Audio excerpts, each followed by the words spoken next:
దేశవ్యాప్తంగా సంచలనం సృష్టించిన కోల్కతా డాక్టర్ అత్యాచార ఘటనకు వ్యతిరేకంగా ఆందోళనలు కొనసాగుతున్నాయి. బాధితురాలి కుటుంబానికి న్యాయం చేయాలని డిమాండ్ చేస్తూ ఇవాళ బెంగాల్ సెక్రటరేట్ ముట్టడికి పిలుపునిచ్చారు విద్యార్థులు. నబన్నా అభిజన్ పేరుతో పశ్చిమ బెంగాల్ ఛత్ర సమాజ్ ఆధ్వర్యంలో జరుగుతున్న ఆందోళనలను అడ్డుకునే పనిలో పడ్డారు పోలీసులు. కోల్కతాలో భద్రతను కట్టుదిట్టం చేశారు.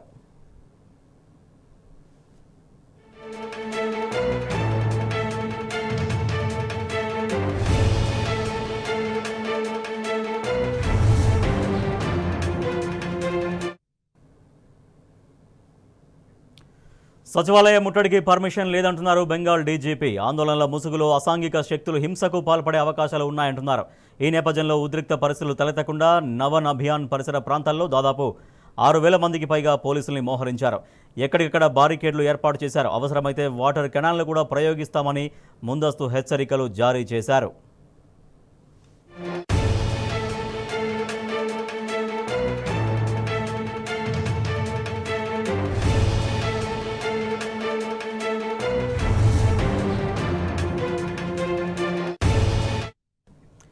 అయితే ర్యాలీ కోసం తాము దరఖాస్తు చేసుకున్నా కూడా ఆమోదం లభించలేదని ఆరోపిస్తున్నాయి విద్యార్థి సంఘాలు. ప్రభుత్వం కేసును తప్పుదోవ పట్టిస్తోందని మండిపడుతున్నారు.